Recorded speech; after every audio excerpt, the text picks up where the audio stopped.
we should move to Gachiakuta, episode 14, where we can see where the global warming happened as the crew is rolling in their Jeep Wrangler. No emissions restrictions here. And are listening to the news just with newscaster Mimo. Rolling coal, dog. And Engine says he always has to drive because if he doesn't, everyone falls asleep. And Gris is the worst offender because his driving is so smooth and pleasant. And then Engine launches the Jeep off of some jumps. Rio and Rudo have another interaction where she's like sleeping on him. So I just don't know where this goes. Just stop doing it unless it goes somewhere. I don't think this goes anywhere, but I don't mind that this exists because of how I view relationships. Because this isn't like Chekhov's gun to me. Like someone having a camaraderie and feeling safe enough around somebody to fall asleep on them. As a guy, it's a little bit different, but I think as, growing up as females or growing up as an emotionally stable human being, if you feel that camaraderie and you feel the safety with somebody, you're allowed to, sleep on them. People usually will be like, oh yeah, you're fine. Like, you could sleep on my leg. Use it as a cushion. You know what I mean? Like, What do you mean, What do you mean, Greg? Is that weird? Greg's fixing his batteries, dude. Sorry, I had to change batteries. Greg's fixing his batteries and also making me feel bad about being a well-adjusted, emotionally stable No, I'm being. not making you feel bad. You're making yourself feel Greg. bad because you're making the assumption of the meaning of my ming. Chat, fuck this guy. No, chat, fuck DJ Montague. How about that? We'll just have like a fuck contest with chat. What the fuck? Chat, make us fuck each other. No! We've gone a different direction than I was trying to. Real quick to address what you said. I think if both people have that same outlook, then I think it's okay. Any relationship is a two-way street. It has to be. In this situation, we know that Rudo fucking has no idea what's going on. Right. And then Rio is obviously comfortable with Rudo, which is fine. But right now, Rudo isn't really comfortable with anybody else. So now she's kind of imposing her being comfortable onto Rudo, who isn't comfortable. I think she's just tired. I think so too. But then there's also someone sitting to the left of her. There's people in the fucking back. There's like people fucking all over. You don't have to lay on Rudo. But to address what you said, if it was two people of a like mind, then I think that's okay. But if Rudo doesn't know what's going on, then this could be perceived as leading Rudo on, when in reality, she's just like, oh yeah, camaraderie, you're just a friend, I'm going to sleep on you. But Rudo doesn't know that. Yeah, because Rudo he doesn't has understand. no idea what's going on. Yes, if you're both well-adjusted humans, which Rudo is not, I think that he's finally getting a taste of what normal, well-adjusted humans should be like at this point, and that's what's his unnerving nature. I don't know if there's like a romantic incentive here, because at the end of the day, I think Rudo wants to help Amo the most at this point, because I think Rudo understands where she's coming from to a certain degree. He has no idea what she's been through, but you could tell at the end he was like, oh wow, I fucked up. I need to protect this person. And then when he sees, as we get to the later part of the episode, when he sees the Watchman boots, he's about to snap. So he has that nature of at least wanting to protect someone. Rio still has rope marks from Tomsi's vital instrument, and Rudo and her talk about Remlin's defensive spells, and it only cures lethal damage, so everyone is still a little bit hurt. I thought this was a little weird, I'll be real with you, because like the ropes and like a girl, there are 6 dudes in this car. Yeah, she could have slept on any of them, but... No, we could have seen the rope burns on anybody else. Why did they need to be on her legs? Yeah, I don't know. Maybe they're well-adjusted adults. Apparently.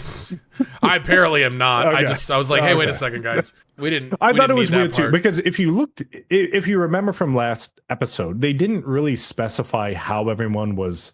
Well, they kind of did. Like, it showed Tomsi tie him up, but then he roped everyone in together, and they were all just in a big spool of yarn as like a giant amalgamation of yarn people.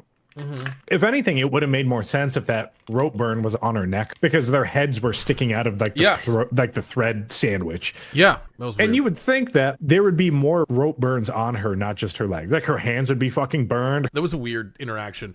But maybe I'm the weird one. That's what I'm saying. It's like maybe I'm strange. No, I thought it was weird too. But Engine is like, well, we should all go get checked out.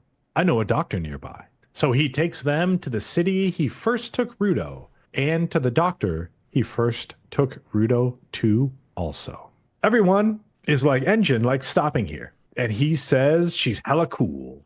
And she was a pioneer and the first to treat body pollution. And then it zooms in on a picture of the doctor when she had hair. Engine said she studied polluted objects to learn how to cure it, but she worked way too close to them, and the shouting and hair loss is an after effect, and she yells to call her by her name, which is Alice Stilza. Rudo is like, Stilza? Wait a minute. And then August and Aisha come out of the back room, and August is like, hey, yo, grandma, your fucking baking is trash and it tastes like shit. So if we remember, August here, he's the one that makes the masks, and Aisha is the healer for the cleaners. Mm-hmm. Aisha explains their parents are no longer with them, and August is like, yeah, they fucking dead. And then she says she can learn healing from grandma. And August is like, she's a fucking wicked good doctor. And Alice is like, if my sweets suck, stop eating them. And he's like, no, but they're still the worst. They all get treated, and Aisha is tired, and Rudo eats the sweets, and he is like, holy shit, these are amazing. Aisha and August leave on their motorcycle, and August says that the cloud is passing by soon, and to find shelter from the trash rain. How fucking dystopian do we need to be sometimes, you know? The trash rain? That just sounds like it sucks really bad. Well, it does, because the crew rolls in the Jeep Wrangler and takes shelter under a rock overhang, and then it starts raining trash. An Engine explains the sphere moves, and it sometimes drops trash, and it generally follows the same route all the time. So people create safe zones. But with the trash falling, people die from it. And Tomsey says it turns more people against the sphere, but anyone that tries to go take their revenge is killed by the border. Okay, you could see how far the trash falls to kind of give you a gauge. You don't see the cloud overhead of the sphere. You just know that it's somewhere nearby, and the trash is falling so far that it doesn't blot out the sun. They are shooting trash out of the side of the sphere at such a propulsion that it's just like fucking everywhere. It's just fucking TVs and computers and shit flying everywhere. I mean, 100% that this trash is reaching terminal velocity. Oh, absolutely. Yeah, maybe even faster. Maybe it's shot out of like a cannon on the side. In terms of like physics, even if it was shot out of a cannon, that initial extra propulsion that it had, depending on how long it travels, like it doesn't carry that energy the entire way. Right. It would eventually just end up being whatever 9.7 meters per second squared terminal velocity of the mass of the object. You said you weren't a chemist, Greg, but you are a scientist. Look at you go. I'm a fucking loser. Rio is like, yeah, it's a mystery. So how did Rudo and the angels pass through the border? Rudo says he doesn't know, but he remembers seeing something. And then it does a little standard definition TV thing of scribbles and like a little flashback for Rudo. And you don't really get too much from it, really. You do in the intro. Oh, the intros and the outros have changed. Oh, yeah, because this is the second half. So yeah, the new intro is not as good as the first intro, but still good. I like the first intro song better. Me too. I thought it was fucking metal as fuck. But then Engine's communicator starts to ring, and it's Semiyu. And she says they should go around the back when they return, since they're dealing with an infestation. Rudo is like, what that? And Engine says, it's marauders. And then it cuts to some dudes with an RPG outside of the cleaner HQ shooting at it. They have a group at the front, and then a group trying to break in from the side. But Semiyu is like, you didn't put a hole in our base, you idiot. And then the marauder team is like, man, we tried to break in, but we can't fucking damage this shit. Semiyu says if you want to enter, then you need permission from the invisible shut-in. And then it cuts to a dude in front of a TV under a blanket in a messy-ass room. And he's like, damn, it looks scary out there. Why did they portray me like that? That's very weird. I don't wear a blanket all the time. Yeah, he wears grandma's sweater. Did I do it? Am I doing it now? Semiyu then rolls out the front, and the Marauders shoot another RPG at her. But she vital instrument slows down time and then grabs the RPG firmly with one hand and throws it back at them. This was so fucking dope, by the way. Semiyu's fucking dope as shit. Greg, you didn't think so? I think she's a nice lady. This was so cool. If she was my teacher, she would be like teacher hot 25. Oh, okay. All right, Greg. Greg, we know who Greg's favorite character is so far. Greg, who is your favorite character? If I had to pick a favorite character, I'm never good at this because I don't really have a lot of favorites. Mm-hmm. There's really nothing in my life that excites me. But okay, I will say the most identifiable character for me is Bro. We get introduced to him later in the episode. All right. He's pretty great. Semiyu throws an RPG back and beats the shit out of all the guys. And then dodges bullets, and it's awesome. Yeah, she does dodge bullets. And then she kicks the shit out of everybody. Oh, by the way, my favorite character so far is Engine, for anyone curious. You said it in the last episode, and I think the episode before that, and probably you'll say every single episode. I'm like, Engine's so cool. Oh my god! You're like, Octo, break these nuts, Engine, dude. Dude, Octo, break my pelvis in half, dude. You know what I mean? Dude. Octo, break it off. Fucking Christ, dude. What happened to us? We used to be normal, well-adjusted adults, Greg. At one point in our lives, well-adjusted. Yeah. All right. The team rolls up and are like, damn, girl. And then Semiyu questions one of the Marauders, but they're out cold. And Engine and Semiyu are like, well, I can make a good guess at who ordered this, and they'll be starting something soon. Cuts to some old dude at the Dan Dulce, monologuing about how he likes nice places like this. And it has excellent food, excellent service. There are a few new faces. And it shows two cloaked figures. And he's like, this place is sick. If it weren't for those people over there. And then it shows our cleaner team having a meal together. Also looking like psychos. He goes into that. He says they're regulars too, but they all have a nasty look in their eyes. And then it zooms in on all their eyes. And he's like, her eyes are nasty. His eyes are nasty. And then Rudo gets out of the bathroom and rolls up. And Rio is like, oops, I drank your drink, Rudo. Indirect kiss. So again, another interaction. Just saying. Okay. And then the guy sees him and he's like, holy shit, that guy has the nastiest look in his eyes that I've ever seen. And then he runs out of the store or the bar. I'm keeping track of all these things, by the way. Yeah. I'm a well-adjusted adult. Yeah, 100%. We are definitely the most well-adjusted podcast ever to exist here at the Anime Book Club podcast. And we appreciate all of you well-adjusted adults for being here with us together. And you don't have to be adjusted. Okay. Adjust these nuts, Greg. No, let's go. Rudo gets back to the table and he's like, why are we always eating together? And Engine says it's important to take breaks. And Rio is like, we always get a meal together after a mission. And Zonka is like, man, shut the fuck up and eat. Rudo is like, shouldn't we be more alert? The base just got attacked. And Gris is like, Rudo, I get you. But food and fellowship will always help us for the next fight. And it's not the first time that we've been attacked. Rudo is like, does Semiyu fight them every time? And Engine is like, yup. You got to be crazy or powerful to get past her. Rudo is like, why is she the receptionist then? And Engine says that her eyes, her vital instrument, have the power of sight and can't be used to defeat a trash beast. And she always wanted to work a desk job. Rudo is like, okay. So not all givers can defeat trash beasts. And Rio says it depends on the giver's personality and how they treat their vital instrument. And people that use them to their fullest are usually attackers. And people that want to keep their vital instruments intact are usually defenders. I don't know how accurate that is. Because if she can't see the internal soul of the trash beasts and their motivations, she would be useless on the battlefield. But she can see the internals of these marauders and dodging RPG rockets and shit, dodging bullets. But the only way to kill a trash beast is by using a vital instrument. Just because she can see it, if she punched the core, then it wouldn't do anything because she's not defeating it with the vital instrument. It's more like a support instrument. So now if she wanted to like use it to her fullest, she would just be Cyclops and then just beam lasering these fucking things in half. Sick. I didn't even think about that, Greg. Oh man, I really hope she gets some eye lasers and just starts fucking going like optic blast and then just fucking lays somebody out. Oh.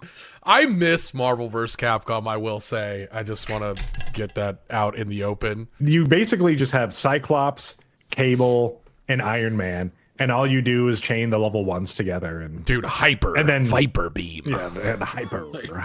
And then you lose, and then that's pretty much what happens. Oh, man. I remember going to the arcade as a kid and playing Hayato, Jin, and Storm in Marvel vs. Capcom 2 and trying so fucking hard to make that team work. That team is dog shit. Don't. I mean, Storm is incredible. S+ tier. But I played Storm as an anchor and fucking dog shit. I just, oh, dude. And I couldn't play Storm very well. I really wanted to play Hayato, and I fucking sucked at him. And then I started playing Blackheart, and I was like, oh, this is easy. And then you Storm, Magneto, Doctor Doom, and then 0 to 100.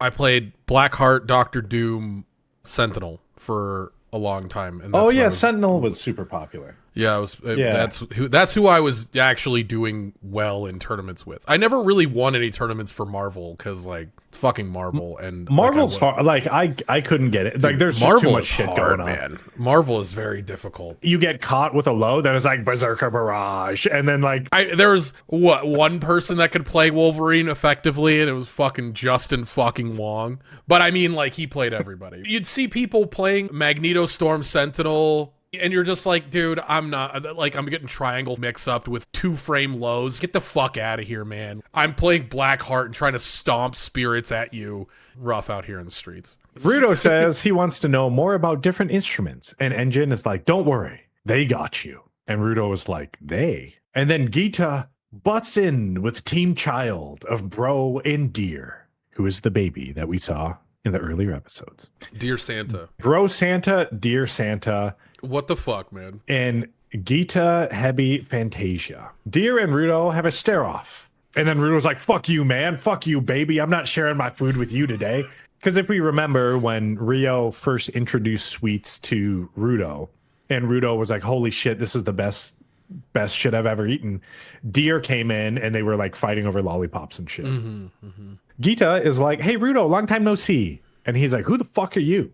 And she's like, man, I was in the cleaner HQ room when you first came in. And then it has a little flashback of that aura screenshot that DJ Montague had 2 episodes ago. Bro makes introductions and says there's more members of the Child team, but they're not here right now. Gita is like, hey, yo, Rudo, tell me about what it's like topside. And Bro is like, hey, we shouldn't talk about it outside the base. And Engine is like, yeah, there are people snooping around. And the Marauders yesterday got their info about Rudo from some strangers at the bar. And they just walked over and handed it to them for free. And it was probably the Raiders. And if we remember too, they explain in the first beginning episodes that information is never free. So to get really good free information, something must be up. Gita keeps pestering Rudo, so he sits at some other tables. And the cloaked figures are like, hey man, what's up? And Rudo is like, man, I don't know. Bandits or some shit. The cloaked figure is like, yeah, man, those Raiders are looking for something. And if you don't keep your guard up, they'll snatch up everything you got. And they're looking for stuff like this. And then he whips out Amo's boots. I also, like, Rudo walked away from his food after he was trying to protect his food. And then goes sit somewhere else. And of course, he sits next to the people that are the worst situation to sit next to. So, great job. Well, I mean, to be fair, there's only there's 5 tables. 5 tables there, yeah. And then the bar. There really isn't anywhere for him to go. Yeah. But the cloak figures decloak, and it's Manhole Cover Girl and the Raider Boss. And then the weather report says there's going to be a big storm out there.